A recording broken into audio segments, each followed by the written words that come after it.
Welcome to today's explainer. Look, if you've ever felt like your own web or mobile app is secretly hiding something from you, or, if you've ever just been totally frustrated trying to reproduce one of those weird, elusive network bugs, you are in exactly the right place. Today, we're putting on our forensic detective hats. We're going to treat our network traffic literally like a crime scene, and our absolute best investigative tool for the job, Charles Proxy. We are going to learn exactly how to intercept, edit, and replay API requests like absolute pros, giving us a level of visibility that standard built-in tools just simply cannot touch. So here is the quick briefing for today's operation. First, we're going beyond browser DevTools. Then, we'll unlock encrypted SSL traffic. Third, we'll intercept requests with breakpoints, learn how to automate our mocks with the rewrite tool, and finally, we'll wrap it all up with a real-world payment error case study. All right, part 1, Beyond Browser DevTools Escaping the Single Tab Limitation. Now, you might be wondering, why do we even need a dedicated app for this? I mean, browsers already have those nice network tabs built right in, right? Well, the issue is that browser DevTools are entirely tab-centric. They literally only see what is happening right there in that one specific window. They are completely blind to traffic coming from native mobile apps, background services on your desktop, or even command line tools. Charles Proxy, on the other hand, operates at the system level. It captures absolutely everything across the board.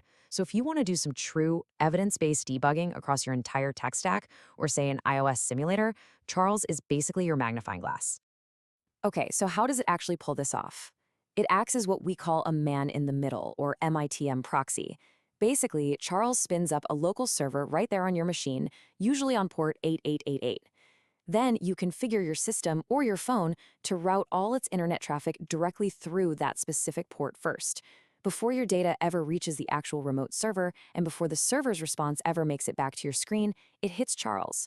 It is, for all intents and purposes, the ultimate legally sanctioned wiretap for your own code. Moving right along to Section 2, Unlocking Encrypted SSL Traffic, gaining the clearance to decrypt HTTPS. So here's the catch. Almost all modern web traffic is locked down using HTTPS. If we just boot up Charles right out of the box, all that encrypted traffic is just going to look like useless, unknown binary blobs. To fix this, we need a warrant, which in this case is our SSL root certificate. And it's actually not enough to just install it. Your operating system has to explicitly trust it. For example, on a Mac, you install the Charles root certificate, open up keychain access, find the Charles Proxy CA, expand that little trust menu, and this is absolutely crucial, you must set it to always trust. If you miss that specific override step, your evidence is staying encrypted. The whole process is super similar on Windows, where you drop it in the Trusted Root Certification Authority store. And if you're debugging on an iPhone, you actually have to dig into your iOS settings and manually flip the toggle to fully trust the certificate.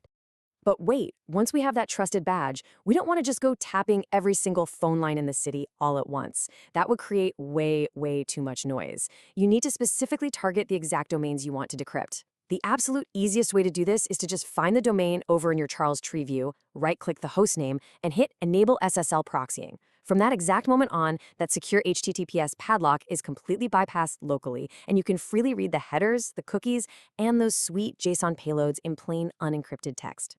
Section 3, Intercepting Requests with Breakpoints, Freezing Time to Alter the Evidence. All right, now that we can actually read everything, it's time to stop just observing and become active interventionists. A breakpoint in Charles is kind of like a breakpoint in your code editor, but instead it freezes the entire network timeline. Whenever a request matches a URL pattern that you flagged, Charles literally halts that request mid-flight. Your app or your browser is just sitting there spinning, totally clueless, waiting for a response. Meanwhile, Charles pops up on your screen, hands you the raw data, and gives you the power to surgically edit the payload before you let it continue on its way. So, once the traffic is paused, you've essentially got 3 choices. You can hit execute, which applies whatever manual changes you just typed in and lets the packet head to its destination. You can hit cancel, which just throws out your edits and lets it go through as if nothing happened. Or, and this is super powerful for testing, you can hit abort. Abort instantly drops the connection dead in its tracks, simulating a hard network failure or a timeout. It's an unbelievably good way to test how resilient your front-end error handling really is. I really want to pause on this quote from our source material for a second because it totally hits the nail on the head regarding why this is so brilliant. Modify request/responses data on the fly without changing any client code. Just think about that.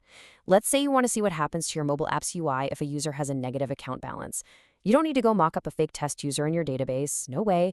You just set a breakpoint on the profile response, swap the balance from $50 to -$50 right inside Charles, hit execute, and just sit back and watch how your app handles it.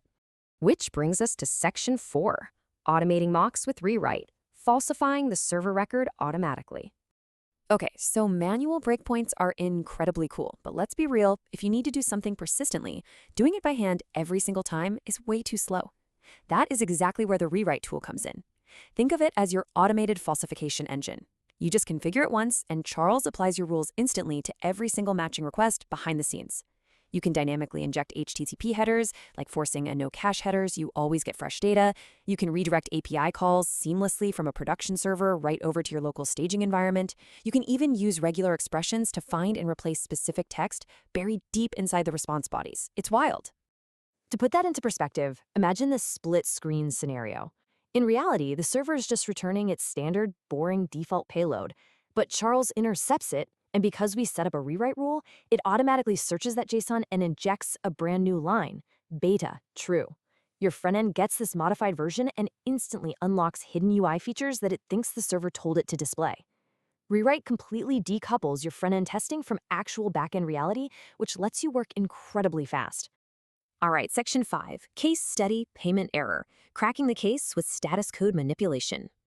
Let's put everything we've talked about to the ultimate test and actually crack a real case together.